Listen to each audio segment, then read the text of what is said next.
last few years, it didn't matter too much if you made mistakes while dabbling in the housing market. The profits of amateur developers were protected by a rising market. But then in the summer of 2007, the housing bubble burst. The worst thing was not being able to borrow any more money. Everything changed and just took a dive. Everything went from fabulous to rock bottom overnight, really. And now the bubble's burst and that's it, it's finished. I don't think it'll ever come back.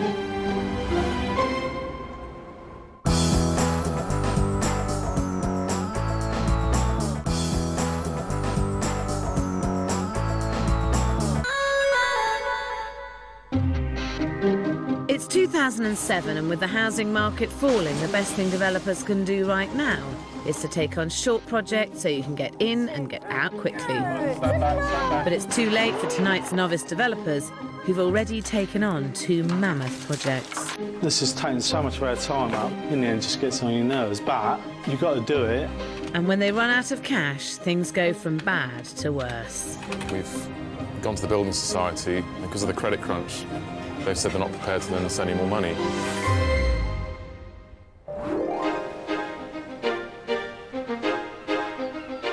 In Henley-on-Thames in Oxfordshire, meet self-employed bookseller Nigel Gough and his wife Gilly, who restores antique furniture. Our experience in property developing is nil, really. We've knocked a wall down. And we've done some decorating. Rewired a couple of plugs, but really not much experience at all.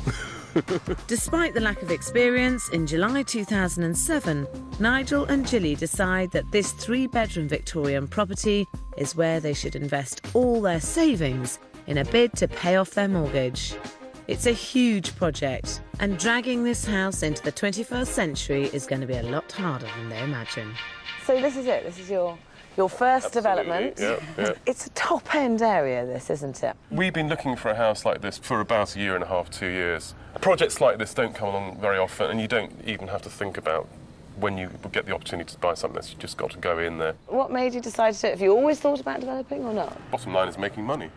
We want to get our mortgage down as much as we can. Yeah. Nigel's old-fashioned. I think it's a long-term aim, to be realistic. It's going to take a few projects like this to get to that stage. Right. What are you thinking that this development's going to cost? The builder's quote came in a lot higher than we expected, Yes, to absolutely. be fair. So we just made it up a little bit. It's a seriously scary approach to developing, and it gets even scarier when you look at their figures. They paid $527,000 for the property, right at the top of the market. But waiting for planning permission in a falling market means their sums don't stack up from the start. They have a £100,000 budget, which is small for such a big project, and they hope to sell for an optimistic $675,000. That would make them a £33,000 profit. But that's just a 5% return on their investment. Property developing involves a lot of money, and as a rule, you should aim for a 20% return on your investment. I'm struggling to see any sense in this development. What I don't totally understand is you wanted to modernise an old house that needed work. Just because a house is unmodernised doesn't necessarily mean you'll make any profit out of modernising it, because it might cost more than the difference between a modernised house and an unmodernised house to do the work. When the market's difficult, it's even more crucial to be realistic about your figures, and I think their £675,000 sale price simply isn't. A project like this can be terribly stressful on you emotionally. Are you a bit nervous about that? We never really plan too much, so that we don't argue about what's to come. Exactly. We just take it on go when with it the flow. comes. Crikey, that sounds like a time bomb waiting to go off. No plans, and it'll be okay. It's a dangerous strategy for a development that needs so much work. At the top, there's an unconverted roof space with a large chimney breast in the middle. On the first floor, there's a master bedroom with ensuite, a further 2 bedrooms but no family bathroom. And downstairs, there are 2 reception rooms, an unfashionably small kitchen And finally the bathroom, exactly where no one wants it. It's a terrible layout. But Nigel and Gilly have a vision for putting it right. So the plan out here, I mean, it's quite a big plan, isn't it? You're planning on knocking all of this wall down, Yep. extending here, Yep. and knocking all of that wall down. Yeah. Absolutely. Oh, it's just not something that I've ever seen done. Oh, right. Oh. This is a huge amount of work. Nigel and Gilly rightly want to demolish the old bathroom and extend to the side to gain more space. But they also want to take out the entire back wall of the house to join the rear reception room into the now enormous kitchen diner. I feel they should keep the second reception room and install a downstairs WC, crucial to a large family home. The thinking is that we're going to have a great big open space with the kitchen and the dining area there, so the family can spend all their time in there. We spend all of our time nowadays in kitchens and dining areas. It all makes complete sense until you think about what's in the rest of the house, how many bedrooms there are, how many further reception rooms there are. It's only when children are incredibly small that you want that totally open plan space. As soon as they have thousands of plastic bits of toy, you actually want that in a slightly separate space. We thought we had the ground floor. Really good. Oh no, I'm really sorry. Their problems don't stop downstairs. Upstairs, they're converting the loft, which should add real value. But they're only adding one bedroom, and they're putting the family bathroom up here, which could be a major pain for the bedrooms below. If they took out the chimney, they could get a second bedroom up here. And on the floor below, they could turn the rear bedroom into a far more convenient family bathroom. I think you have to have a bathroom on this floor, because I think if you only have another bathroom other than this ensuite up in the attic, it doesn't work at all well for a family with young children. Do you think that what is now the third bedroom is going to be a substantial bathroom? It's going to be a big bathroom. It is. And yet, say the fourth bedroom upstairs is going to be a relatively small space. It's not big enough to be a bedroom and a bathroom, Right. that back space. So you can't do that, and therefore I think you have to go with it being a bathroom. Yeah. But this seems to be the solution. Yeah. We were trying to tick too many boxes and get too many things in too many little spaces. I like that. Yeah, because we've I had. can't argue with it. The good news is they like this new layout for upstairs, but on the ground floor, it's a different story. We've now got a plan upstairs at least, but downstairs I'm not sure. I still feel that large space at the back of the house really is going to make an absolutely stunning room. I personally feel that I would quite like to stick with our original plan. To suddenly say, oh yes, we're going to go with what Sarah has said is harder than you think. 130 miles away near Diss in Norfolk, meet retired cabbie Alan Hutchinson and his wife Sue. They too think they have the perfect money-making project. They've sold everything they own and have moved into a caravan to take this on. It's an old Edwardian lodge in the middle of the forest that was completely gutted by fire 5 years ago, and one of the most derelict developments we've ever had. I can understand people looking at that and thinking, goodness, what a risk those couple are taking. But to me, there is no risk because I know it's 4 walls, but they're 4 sturdy walls. I think, you know, you've only got to have a little bit of sense to sort of like get something like that going, get a good architect on it and sort out all your rooms and everything, get the landscaping done properly. How can you go wrong? You can't really go wrong. But with a development on this scale in an already jittery housing market, things can go very wrong indeed. If I had £100,000 in pound notes in my hand and said, do you want it or not? I'd say no, I don't want it. It's autumn 2007 and there's speculation that the housing boom is going bang. But nobody wants to hear that, especially not Alan and Susan Hutchinson, who've sunk their life savings into a massive project near Diss in Norfolk. They've bought this burnt-out old lodge in the middle of the woods. It's a big project, especially as they've only ever renovated a couple of small cottages before. So, what an amazing pile of bricks you all. There's not a lot there. You've got a bit of a job on your hands, Yeah, haven't you? yeah, I think so, yeah. Certainly, this is a really amazingly unique spot, and it's very peaceful. So why did you decide to buy this? What we were thinking, that people want value for money these days, and what more would you value than your time, your leisure time with your family and friends, privacy and a haven from stress, and just to be somewhere that they can relax and enjoy. And I think this really is the place. So you were desperate to get this? I really wanted it, yeah. I really wanted it. Alan and Sue recently paid £190,000 for the property. They have a £200,000 budget. It's tight for what's a virtual rebuild and relies on them doing a massive amount of the work themselves.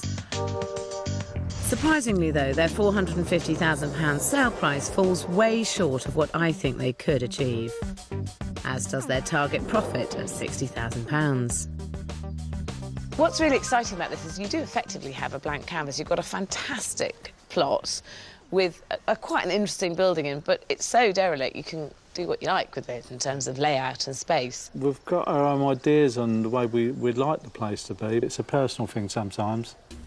But it's the personal thing that means that they're missing the true potential of this site. On the ground floor, they're installing a kitchen that risks becoming a chaotic crossroads between the new dining room extension, with conservatory on one side and a sitting room and study on the other.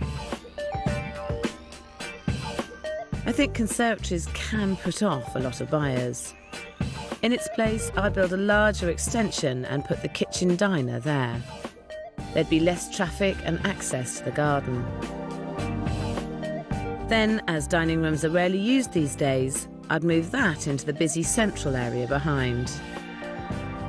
The way we thought it through was that the hub of the house was the kitchen, and all rooms came back to the kitchen. That's kind of the warmest, snuggest, cosiest place, and people love to be in the kitchen.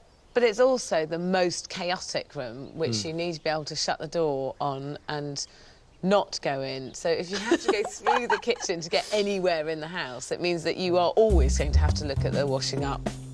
The issues downstairs are nothing compared with the missed opportunities above. Alan and Susan are planning just 3 bedrooms. But family houses with 4 bedrooms always command a premium. And it's an easy fix to put one above a larger ground floor extension, potentially raising the sale price by a massive 20%. To me, it's a no-brainer. What do you think of that, between 3 and 4 bedrooms? We're not totally inflexible. We will give it some thought. But that 4th bedroom is absolutely essential if you want to get top value for this, because a family house changes in value from a 3-bedroom to a 4-bedroom quite considerably. Do you think that the family home will get us the best revenue? Definitely. Most people who want an acre of land and they want to live in the middle of the woods want to do so because they have children and they want their children to run around in the woods. So it's just more chance that you're going to sell it, because there's more people like that. I just get it on my mind, you know, what you want and like, and hopefully someone else will like it as well, you know. They just walk in and they think, yeah, I like this, because we like it. You're seeing a lot of you in this house, aren't you? Yeah, but we're hoping that someone else might see it as well. I'm not sure Alan and Susan have done their homework. There's an amazing opportunity to build a premium family home. But if they do what they want rather than what the market demands, they risk throwing it all away. In Henley, work started on Nigel and Gilly's development. As the rear of the property is totally ripped down, the enormity of what they have taken on starts to hit home. I think in retrospect, we didn't realise quite how grim this house was. 1, 2, 3. Their project managing a 3-month build with figures so tight that even the tiniest mistake could cost them dearly. But they're already knocking through the rear reception room to form part of their enormous new kitchen diner. This is fantastic. I mean, look at the light Yeah. already. Amazing. I am so happy, I can't tell you. It leaves this development with just 1 reception for a 4-bedroom family home, which is not what buyers in Henley want. This nearby house started out with an identical ground floor layout to Nigel and Gilly's. And even though it's been modernised, they've kept the front reception room and essentially the rear one as well, for a very good reason. So now this is the room that you're planning on putting your kitchen in. This family use it as a playroom, as you can see, and this is what it looks like. I've forgotten, actually, about all this. How messy our kids used to be. OK, so if we take this through next door... OK. Now in here you've got this lovely open space that's clutter-free, perfect for the family to hang out. And if you didn't have this separate playroom, so that was the kitchen over there, and this was your playroom and your living space, this is what it would end up looking like. Which would be really, really annoying. And then you'd be walking across here and imagine tripping over all this. You'd have toys everywhere. And I'm not saying that everybody should live like this. I'm just saying it's easier to live like this. And if you're trying to make the most desirable family home, you want it to be as easy to live in as possible. No, I agree. Yeah. I have to say I am beginning to warm to the idea of the flexibility. We need to sit down and have another... No more just chat. do it. Damn it. It means rebuilding the rear wall of the back reception room, but I think it's an essential move to make this a competitive family home. 130 miles away in Norfolk, ex-cabbie Alan Hutchinson and his wife Susan are starting out on their 8-month development of this burnt-out lodge.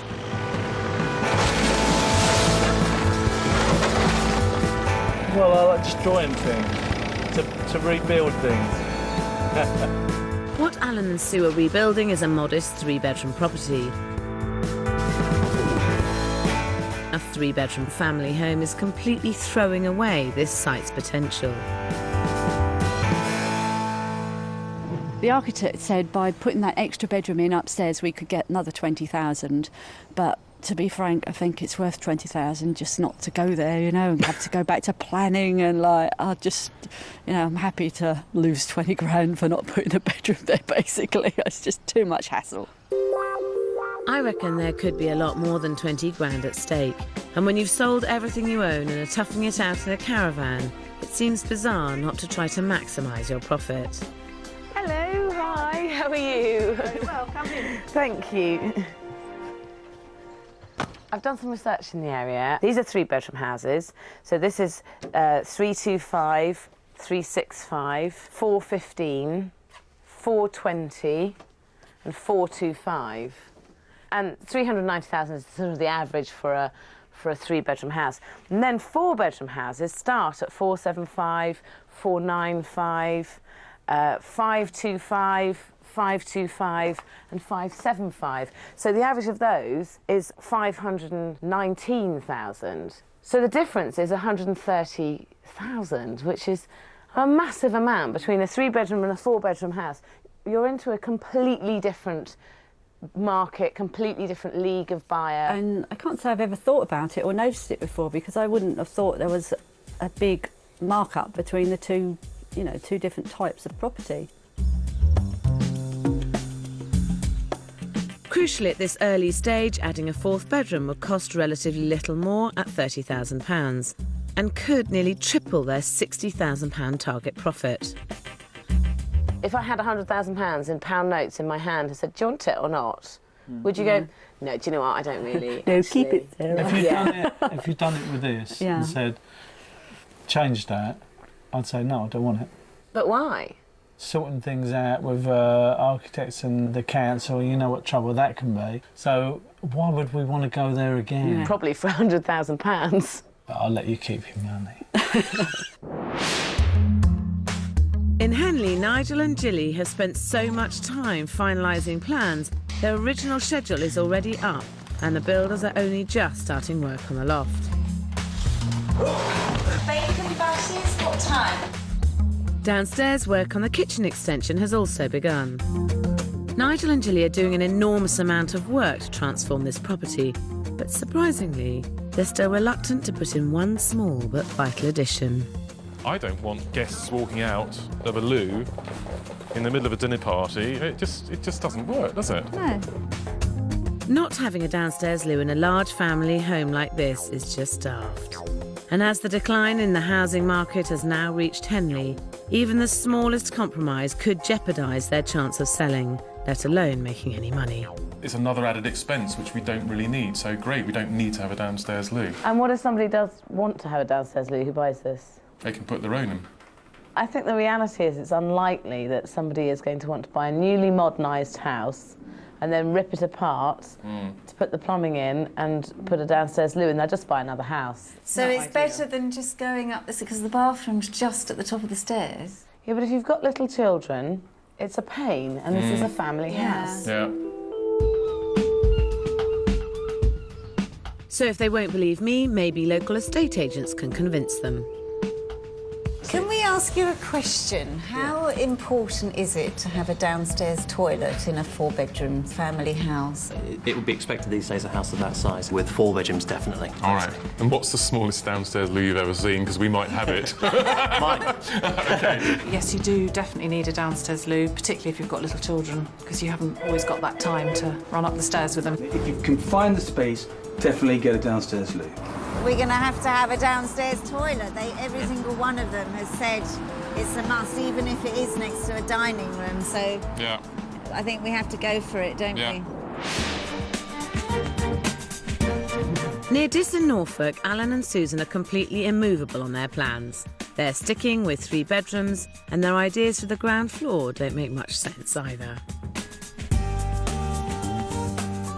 Yeah, I think this is going to be a great kitchen. I like it. Because each room will come into it, and so if there was a family living here, they would always Congregate in the kitchen. They want to put the kitchen right in the middle of the house, but it would make more sense for it to go in the new rear extension, where there are great views and access to the huge garden. This is what families will want, but Alan and Susan just can't seem to see it. But it's so important, I'm determined to get them to open their eyes. The reality is your biggest market is a family market, and that kind of makes most sense to try and appeal to them. I think it's going to work, and I'm happy the way it is. You're going to need more persuading. We can do more persuading. OK. Because we're going to ask some other people what they think. Right. Would you prefer the kitchen dining room to be overlooking the garden, or would you prefer the kitchen dining room to be in the middle of the house? No, overlooking the garden. So that's one to me. It's lovely in the summer to throw the doors open and extend your kitchen and living area into the garden. I would rather have the kitchen in the conservatory bit with the dining table. I've got a family and I could see them and look at them while I was in the kitchen as well, Thank you. OK, so she's always right, you know. I watched her programme. The room that you're going to use the most is the room that I'd want overlooking the nice view. Are you persuaded? No. But even though I've asked all these people, you're going to stick to your guns and there's no persuading you. Well, yes. I have to say, you're seriously stubborn customers. We know what we like. We get something and we do stick to it. And hopefully we're on. It would be funny, but this crazy decision will cost them a lot of money. I hope they'll change their minds. We both slept on it and said to each other, I think we better consider the kitchen being in the extension. And in the end, we decided it was a good idea. Probably be more cost effective, and it'll shut Sarah up as well, you know. But just as I think I'm back on track with this pair, they take a gruesome detour. Oh my goodness. I would really question whether selling this house is going to be made easier with that. I'll pay you to take it down. It's horrible. In Norfolk, Alan and Susan have been working tirelessly on their development, but the budget is getting out of hand. You just feel like sometimes you're a cash machine and people just think it's OK to, oh yeah, this has cost another this and this has cost this, and, you know, and you just think, well, you know, where are you supposed to get it all from? You know, you just can't keep shelling it out. And it's not just the rising costs that are getting them down. Living in a caravan has a bit of a wearing effect on you, and you don't realise that you're getting down, but You actually, realise when you go to other people's houses especially, what you've left behind. It's February 2008, and like the rest of the country, Norfolk house sales are falling by as much as 34%. Buyers are scarce, so making a good first impression is vital. But Alan and Susan have been toiling in the woods for so long, I'm worried they've lost touch with reality. I've had a sculpture done of the Green Man of the Forest. The Green Man stands for fertility, rebirth, and really that's what this house is all about. It's been reborn after the fire and everything. I don't think Sarah's going to like it, but I love it, so there's no discussion about it. It's there to stay. Alan is so pleased with the sculpture, he wants me to get maximum impact. Oh my goodness. Like, it's not a little green man. It's also really scary. Ooh. Crikey me.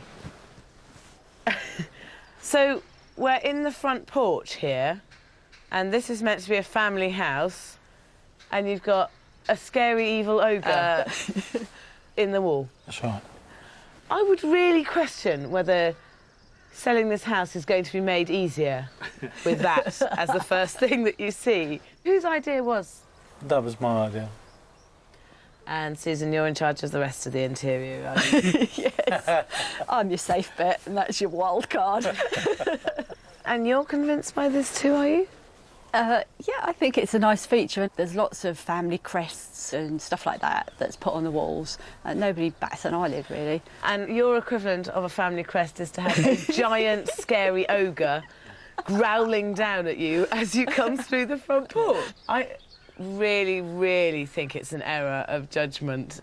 Do you know, I've never done this before, but I'll pay you to take it down. It's horrible.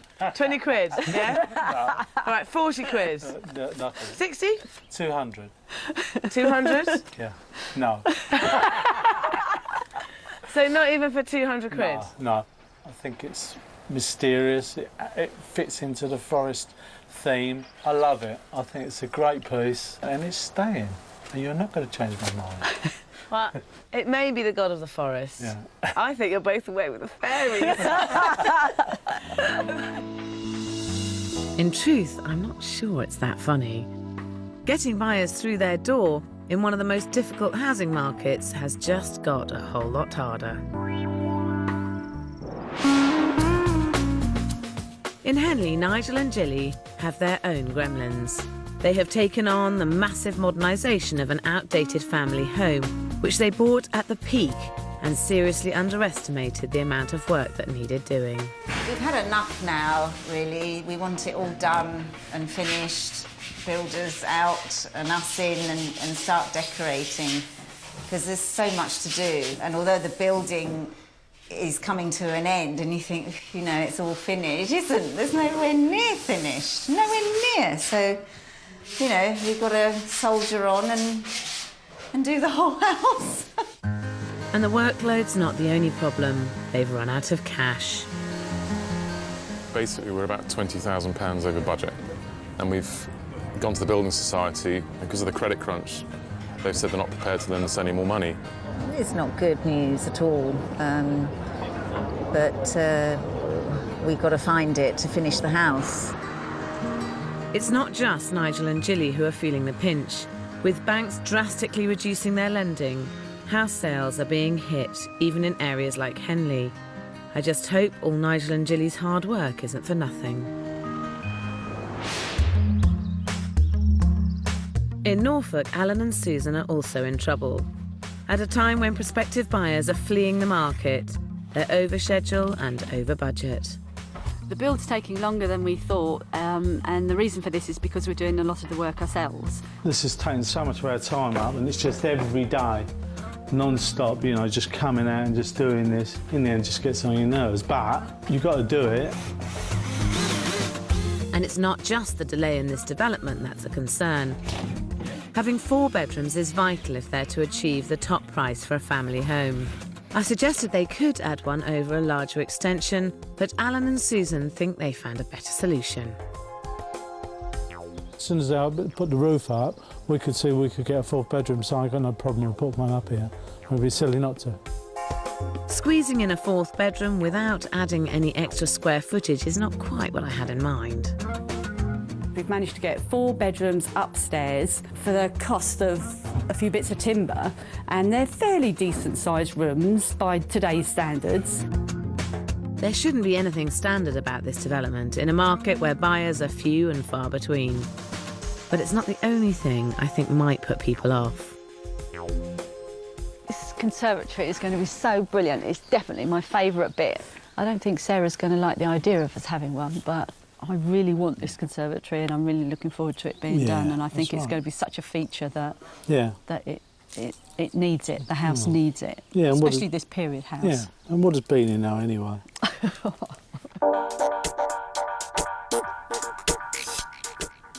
At a conservatory showroom, I'm going to show Alan and Susan exactly why, in my experience, conservatories can put off lots of buyers.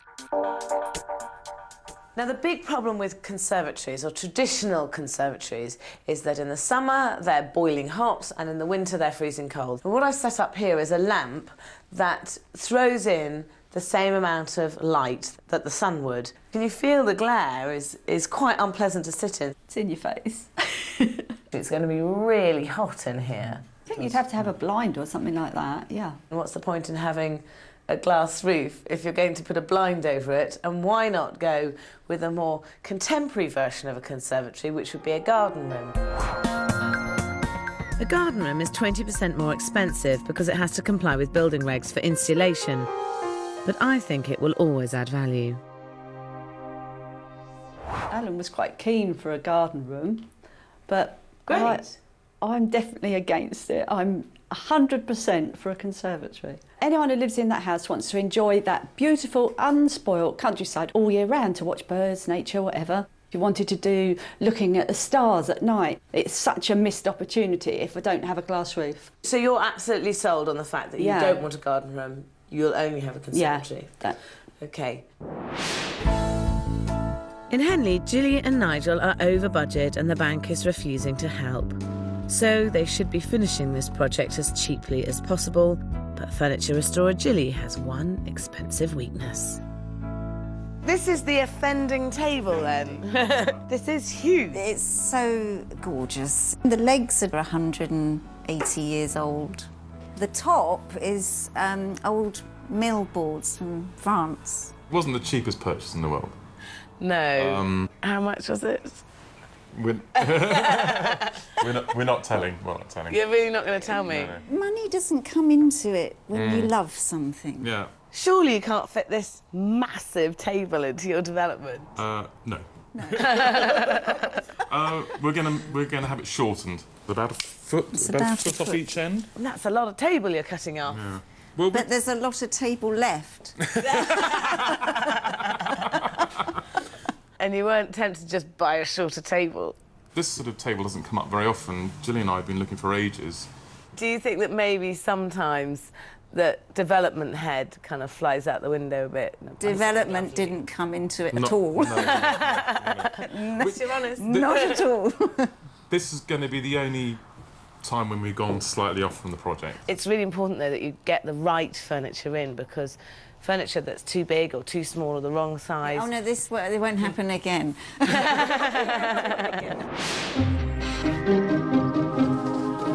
It's October 2008, and in Norfolk, Alan and Susan have roped in extra hands to help with the final push to get their development finished.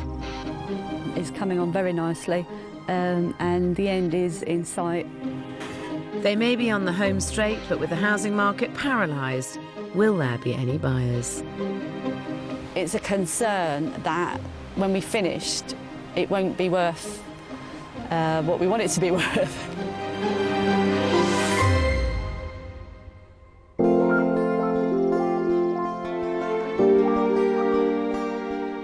Where 4 burnt-out walls once stood tucked away in the middle of the forest, there is now a spectacular 4-bed family home. Well, considering that this was literally 4 walls, It's the most spectacular achievement. That's great. Yeah, it's turned out very well, isn't it? Apart from the scary man. Yeah. The green man in the woods isn't the only battle I've had with this pair to maximise the stunning potential of this site. Upstairs, there are 2 reasonably sized bedrooms and a family bathroom. But then they've compromised the 3rd bedroom to squeeze in a 4th, which is certainly not a double. But it wasn't exactly how I imagined a 4th bedroom to be, because you've chopped a bit off one of the bedrooms to create it, haven't you? And it's quite a small room. You didn't want to go back to planning. No, we didn't want to go back to plan. It was just too much aggravation. And we knew we could get a room out of this, and you can actually get a double bed in it. It's not perfect, but it is a compromise. Downstairs, the reception rooms work well, with the dining room in the dark central area, even if the styling may be a little too individual for many buyers. I still think they missed an opportunity by adding on a conservatory. But moving the kitchen to the back is a saving grace. And this is so lovely and light. Imagine what it would be like having this kitchen in the middle of the house in that dark, dark room. Are you now glad or not? Yeah. Very pleased. Yeah, I would say this is my favourite room. This one and the conservatory, I love it. So would you have been as happy with it if the kitchen was in the middle? No, it would have been dark and gloomy. This is much better. What a wise, wise lady you are. I just can't help feeling that if you'd been a little bit more patient with planning and created a bigger, grander house, that you perhaps could have made more from this absolutely amazing site.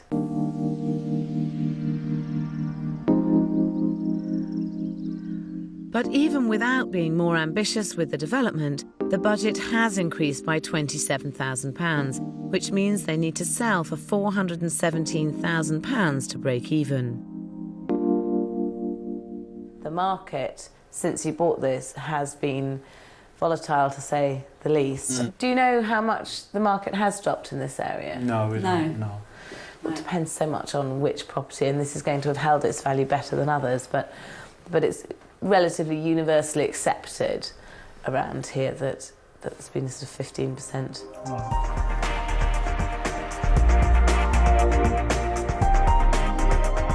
The current market is really tight. It's challenging, there's no doubt about it. I've been in the business 20 years and this is the worst I've known it. I would value this property at £390,000.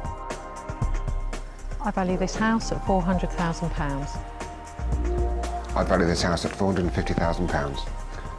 I'm not surprised they mentioned 450 because I think the property is worth that. This hasn't been valued at 450. You're not going to definitely get 450 for this. No. And with those 3 valuations, I think you'll be more likely to get 400 than 450. Well, so I think you have to be realistic. I mean, I could say it's worth 800. You're not going to get 800 for it. You've got to get someone to actually pay the money. Yeah. So what will you do in this situation? I think we're going to ride out the storm and move in and enjoy it. And 7 months on, Alan and Susan have completely fallen in love with the house and are intending to stay living there for some time to come. But in Henley, estate agents are warning that the £675,000 Nigel and Gilly were looking for is a dim and distant dream. The house opposite has been on the market for 2 months at $599, and it's now been reduced to $499, and they still haven't got a buyer. It's October 2008, and since Nigel and Gilly took on an enormous development 15 months ago, property sales in Henley-on-Thames have plummeted. 12 months ago, houses were snapped up before they came on the market. Now, only the very best are getting even a whiff of interest.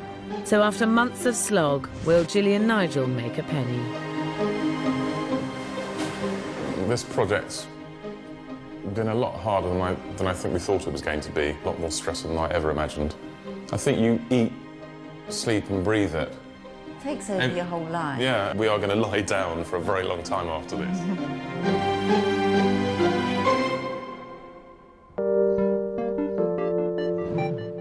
outside, this once neglected family home has now been spruced up, but it's inside that the development comes into its own. Nigel and Gilly have maximised the value of their loft conversion by creating 2 bright and spacious top-floor rooms. Downstairs, there's the master bedroom with ensuite, and a further bedroom and that crucial family bathroom.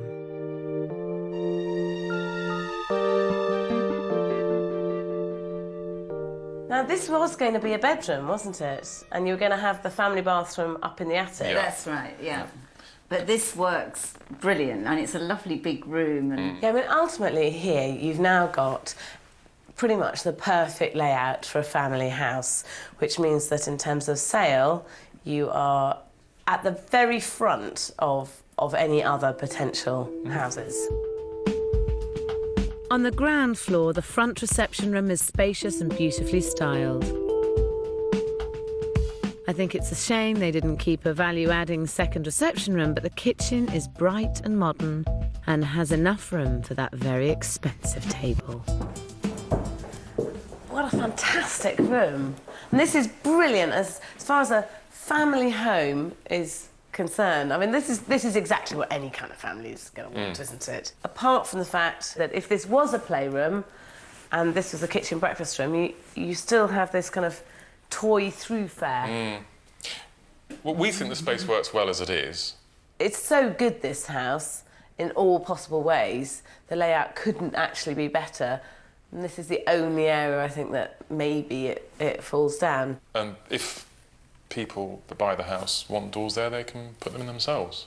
I agree with you. I mean, someone could put them in, but I just feel that you're providing such a sort of top-notch product that in a perfect world, for a family home, you would have this space separated or able to be separated up or not separated up, which makes it absolutely kind of spot on for a family home. Luckily, though, they did install the critical downstairs loo. Overall, the budget went from £100,000 to £120,000, which is not good news in a market that's only going down. You were hoping when you bought it that you'd get £675,000 for this, weren't you? Which I think was probably quite toppy at the time. It's not worth £675,000 now. I know that. It may not be worth £675,000, but Gilly and Nigel have to get £647,000 just to break even. What do the agents think? The biggest among for sales in Henley is the smaller family home in the sort of £400,000 category. Maybe 18 months ago, properties like this would have sold in 3 to 4 weeks, whereas now it would take months. There's a house opposite, it's been on the market for 2 months at $599, and it's now been reduced to $499, and they still haven't got a buyer. I think an achievable price for this property is £650,000. I would value this property at £620,000. I value this house at £620,000. The lowest of that would give you a £27,000 loss, and the highest would give you a £3,000 profit, which in this market is at least a profit. Yeah. If we'd known a year ago what was going to happen, then obviously we wouldn't have even begun to consider this project. So much work for such little money. We got the timing wrong. It's as simple as that. Timing wasn't the only thing that was wrong with this development. When planning a budget, a 20% contingency is vital, but Nigel and Gilly's margins were too small from the outset. When it became clear that the market wasn't going to turn around overnight, Nigel and Gilly decided to sell their more expensive family home and move into the Henley development. We've ended up where we were a year and a half ago, and to be able to say that, I think we're very, very lucky. We didn't make all that money we wanted to, but we haven't done badly. We've got a better house than we had before. It's just so nice to look round and think, well, it's all done. We would do another development because we did enjoy it, and hopefully we'd make money next time, because that helps. Well, that's why we did it in the first place, wasn't it? There's never been a more difficult time to develop, so it's really, really important that you get everything worked out. The rising market will no longer protect you, and mistakes will cost you dearly. Next week on Property Ladder, can taking on a unique property be the answer to a falling market? Did you just think, do you know what, I really need a jailhouse? It's going to feel like it's a great pad in the West End of London.